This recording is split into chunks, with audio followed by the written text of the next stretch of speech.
Hey everyone, thanks very much. It's a pleasure to be here talking to you guys. This is all very new, and it's a great opportunity to share our perspectives, our ideas, and get feedback from the community. So we're very excited to be presenting to you guys today. Do I have the clicker? Oh, cool. So today I'm going to talk about three things. One, I wanted to introduce Wildlife, to explain to you guys who we are. Talk about what we've been doing in games and more broadly and crypto specifically, and then go deep into the first project, Castle Crush, that we should be launching very soon. So, who are we? So Wildlife is one of the top 10 mobile companies. We've launched about 70 games since we started. Our most famous games are Zuba, Tennis, War Machine, Sniper 3D. Maybe some of you guys know these games. Collectively, our games have gathered about 2 billion downloads. And we've grown into a global company. So we started in Brazil, and now we have offices in Dublin, in Buenos Aires, in San Francisco, and other places. Throughout our history, it's a 10-year-old company, we've gathered very relevant partners and investors. So people like Peter Phantom from Benchmark, Hugo Barra from Facebook, Peter Thiel, among others that you can see here in this slide. So this is like the roster of people that we have backing us up, and we're very proud to have them on board. And we are a Web2 company for now, right? And we have our own internal studios, but more recently, what we've been doing is partnering with the best talent in the world, the best game design talent. And we have 7 new studios with some of the most amazing game designers in the world. 3 are public, and 4 we should be announcing very soon. So 7 in total that we should have starting until June or July. So some of the public ones, the Never Forget Games by Ray Maza and Mike Duke, they are the ones responsible for Merge Dragons. Super WoW with Lou Gigliotti. He was the one responsible for Need for Speed, No Limits, all mobile games, of course. And Fox Bear, led by Jonathan Durr, who was the lead designer on Marvel Strike Force. Like this team here, the seven leaders that we have, the games that they build have generated $15 billion. And we want to replicate the success, both in Web 2 and leverage this for Web 3 as well. So what's our vision? Where are we going? What's our vision? So what we want to do, building on what I just said, is to attract the best talent, the best game designers. At the end of the day, that's what we really believe in games being fun. And we want to provide these designers with a collection of services, technology, to allow them to be as successful as they can and to execute on their creative vision. It's where we're going. And we have a big war chest for this. So we plan to invest over $200 million in the next years to build these studios and to have an impact on the industry. And how does crypto fit into all this, right? Right now, we've been talking a lot about Web 2. So we've been discussing crypto a lot, especially last year. And early this year, our CEO asked me to spearhead this initiative. And I was very excited. And the reason was, we believe, like the feeling that we have today around Web 3 is very close to what we had when free-to-play started. And we believe the new mechanics, the new models that the technology enables are going to have as relevant an impact on gaming as free-to-play had at its time on the industry. And we want to be a big part of it, right? And what excites us about this? Basically, like 3 things, nothing new here: enhanced ownership, asset transfer, and interoperability. But going more deeper in what we find interesting, and of course, this is our perspective so far, and we're still learning, we're still maturing, and that's why it's so important to share all this with you guys. There are 2 things that really excites us about blockchain. One is the ability, with ownership and easy transfer of value, to create new social dynamics in the game, and basically expanding the meta game beyond the application to other things. So today in Web 2, we can only have a one-way money transfer from player to developer. That's all we have. And what blockchain allows us is to have different transfers. We can have the basic one from player to developer, but we can also have from developer to player. And we can have from player to player. So we can have new social dynamics happening, where players are coordinating amongst themselves. There are new trades emerging, where players are using each other to achieve certain objectives. And we think designing games from the scratch with this in mind can be very powerful. And the second one is interoperability. And here, it's basically like the idea of creating an ecosystem. People are very excited. So the idea to create, like the ease with which we can create an ecosystem where assets in one, assets in one game have value in other games that we build.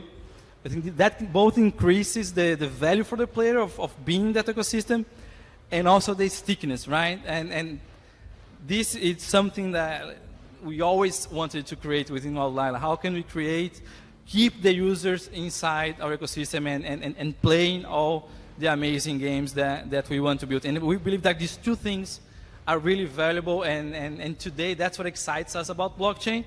Of course, as I said, we're still learning a lot, and we want this vision to become more and more sophisticated as we get more experienced in the space.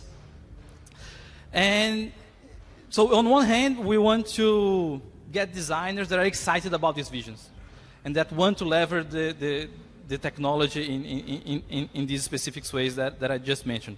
On the other, following our vision, we want to provide core capabilities that will allow these game designers to be successful in this space.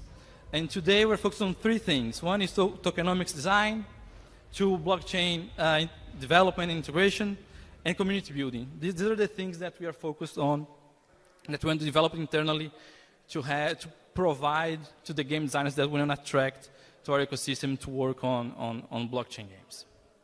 So this is our vision. And getting more practical, what are we doing, right?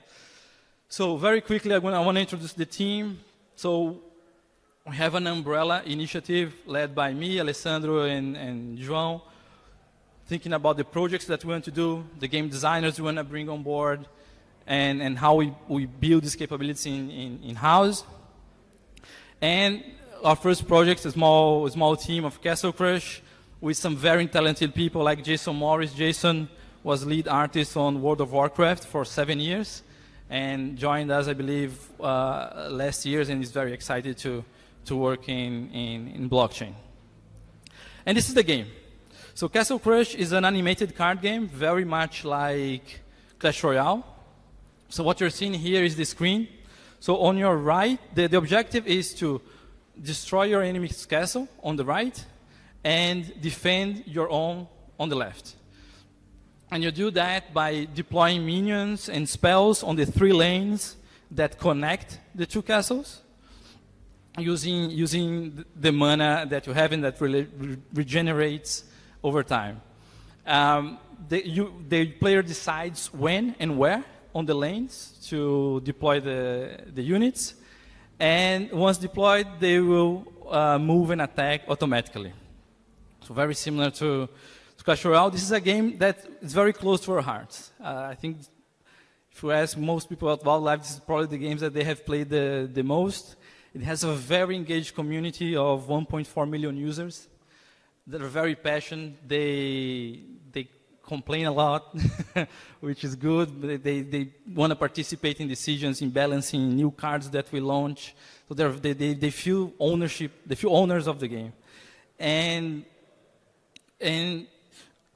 what we wanted to do here was to give these players, and this is why we chose this product as our first move into the blockchain. Give these players that are so passionate about the game ownership, right? Because they already engage on on many of the things that we expect them to engage more deeply when we launch our blockchain layer. So the players here are like leveling up accounts, and they are trading accounts, and they have different decks that are complete on different accounts that they trade amongst each other. So they are already engaging in this, of course, in a very, in a way that is full of friction, and it's not part of the design.